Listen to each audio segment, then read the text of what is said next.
Price Lord, very good morning. இந்த காலை வேளையில இந்த வீடியோ மூலமா உங்களை சந்திக்கிறதுல ரொம்ப ரொம்ப சந்தோஷம். ஒவ்வொரு நாளும் வேத வசனங்களை நாம் தியானிக்கிறோம், கேட்டுக்கொண்டு வருகிறோம். அது நம்முடைய வாழ்க்கையில பெரிய மாற்றங்களை ஏற்படுத்தி வருகிறது என்பதையும் நாம் பார்க்கிறோம்.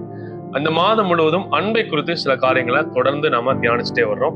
ஜாய்ஸ் மேயர் அவர்கள் எழுதின ரெடியூஸ் மீ டு லவ் என்கிற புத்தகத்துல இருந்து அன்பை குறித்து சில ஆழமான காரியங்களை, வெவ்வேறு விஷயங்களை நாம் கற்றுக்கொண்டு வருகிறோம். இந்த நாளிலும் கூட அதே மாதிரி அன்பை குறித்து சில காரியங்களை தான் நம்ம கற்றுக்கொள்ள போகிறோம். எபேசியர் 3ஆம் அதிகாரம் 19ஆம் வசனத்துல தேவனுடைய அன்பை குறித்து ஒரு வார்த்தை சொல்லப்பட்டிருக்கிறது. அறிவு கெட்டாத அவருடைய அன்பு, லவ் பியாண்ட் நாலேஜ். ஆண்டவருடைய அன்பு நம்முடைய அறிவுக்கு எட்டது இல்லைங்க. ஏன் இப்படி சொல்றோம் அப்படின்னா, அவர் ஏன் நம்மளை நேசிக்கிறார் அப்படின்றது காரணமே கிடையாது. அன்ரீசனபிள் லவ்வா தான் ஆண்டவருடைய அன்பு இருக்குதுன்னு பார்க்கிறோம். ஏன் நம்மளை நேசிக்கிறார் யோசிச்சு பாருங்க. ஏதாவது காரணம் சொல்லிவிட முடியுமா? ஒரு பேப்பர் எடுத்து எழுத சொன்னா ஒரு 5 காரணங்களை நம்மளால எழுதிவிட முடியுமா?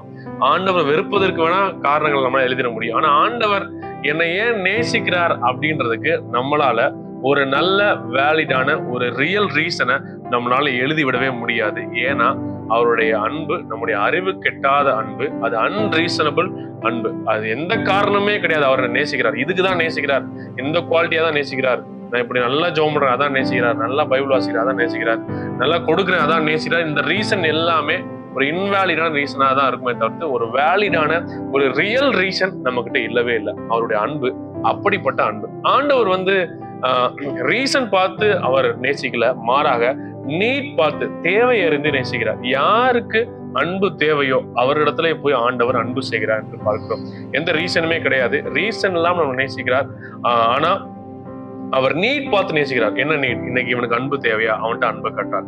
எந்த மக்கள் அன்பு இல்லாம ரொம்ப சோர்ந்து போய் யாரு கைவிடப்பட்ட நிலைமையில இருக்காங்களோ அவங்களையெல்லாம் பார்த்து ஆண்டவர் நேசிக்கிறார். அப்படிதான் உங்களை என்னையும் ஆண்டவர் நேசிச்சார். அவருடைய பிள்ளைகளா இருக்கிற நாமும் கூட இந்த காலை வேளையில இந்த வீடியோ பார்த்துட்டு இருக்கும்போது நம்ம எப்படி மத்தவங்களை நேசிக்கணும்னா காரணமே இல்லாம தான் நேசிக்கிறோம். எனக்கு பெரிய பிரச்சனை என்ன அப்படின்னா, நம்ம கிட்ட நம்ம மத்தவங்கள நேசிக்கிறதுக்கு சில காரணங்கள் தேடுறோம், சில நல்ல விஷயங்களை பாக்குறோம்.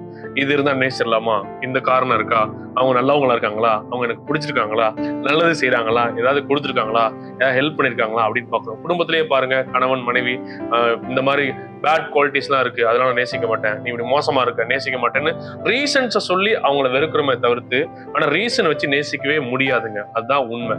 ஆண்டவரை மாதிரியே நம்மளும் மற்றவங்களை நேசிக்கிறப்ப எந்த விதமான ரீசனும் இல்லாம நேசிச்சோம்னா அதுதான் தேவனுடைய அன்பு. ஆகவே இந்த காலை வேளையில நம்ம புரிந்து கொள்ள வேண்டிய காரியம், நீட அறிஞ்சு தேவையை அறிந்து பிறரை நேசிப்போம்னா அந்த அன்பு தான் தேவனுடைய அன்பா இருக்கும். அப்படி நம்ம நேசிக்கும் பொழுது நமக்கும் அது பயனுள்ளதா சந்தோஷம் உள்ளதா இருக்கும், மற்றவர்களுக்கும் அது பயனுள்ளதா சந்தோஷம் உள்ளதா இருக்கும். ஆண்டவர் அப்படிதான் உங்களை என்னை நேசிச்சு இதுவரைக்கும் நடத்தி கொண்டு வருகிறார். அப்படியே நான் மற்றவங்களையும் அப்படியே நேசித்து தேவ அன்பை வெளிப்படுத்த அந்த காலை வேளையில ஆண்டவர் நமக்கு உதவி செய்வாராங்க. Thank you. God bless you and have a great day.